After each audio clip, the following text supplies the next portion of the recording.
As we celebrate Black History Month, there's a well-known place in Harlem that's like no other when it comes to studying Black history. Many New Yorkers know the Schomburg Center, but do we know its origins? CBSN New York's Elise Finch takes us inside this nearly century-old public library. Harriet Tubman, Frederick Douglass, and Alvin Ailey, just some of the historic names that echo through the landmark Schomburg Center in Harlem. Arturo Alfonso Schomburg may not sound as familiar, but his own roots helped shape Black history in America. Born in Puerto Rico in the late 1800s to a Puerto Rican father of German ancestry and a Black mother from the island of St. Croix. So when we talk about Arturo Alfonso Schomburg collecting the things that are part of the African diaspora, it's because that's how he grew up. As a young boy in Puerto Rico, Schomburg was told Black people lacked history and culture.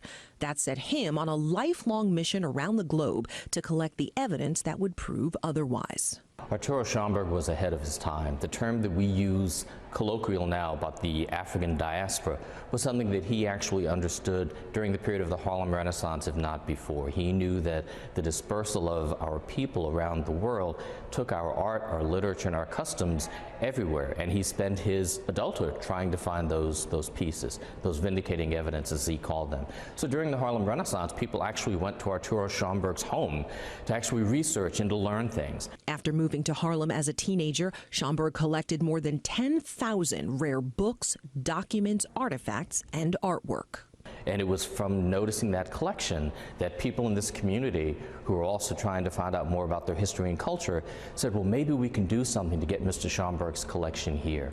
So they were community activists that helped the librarians right here at the 135th Street branch of the New York Public Library to find a way of getting his collection. So New York Public Library, with the assistance of the Carnegie Foundation, actually purchased his 10,000 items, and we're intentional about saying purchased because it was valuable. This is the only video of Schomburg known to exist. It shows him at the center in 1937 after becoming its first curator. Today, the Schomburg Center is much more than just an archive. It's a focal point of Harlem's community that's helping to educate the next generation. This is a really meaningful opportunity for our students. We chose to come to the Schomburg Center because, one, it's Black History Month, and although we do celebrate Black history every single day of the year, today is especially important for us to come here because it allows for them to cultivate all of the knowledge that they have here at the Schomburg Research Center, and it's extremely important for them to know their history and all of the different things that make them who they are. I like it here because it's for Black culture. I just liked the experience. It's just really awesome to be here. It's a lot of learning here, right? Yeah.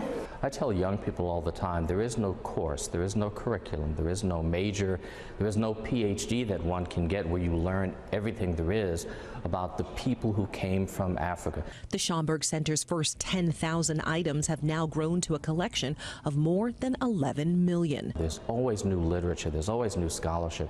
There's new music, and there's music that you've never heard before. There are films you've never seen before. There are great actors and directors you've never seen before. There are great playwrights not everyone has seen. There is no course one can take. It's a lifelong pursuit.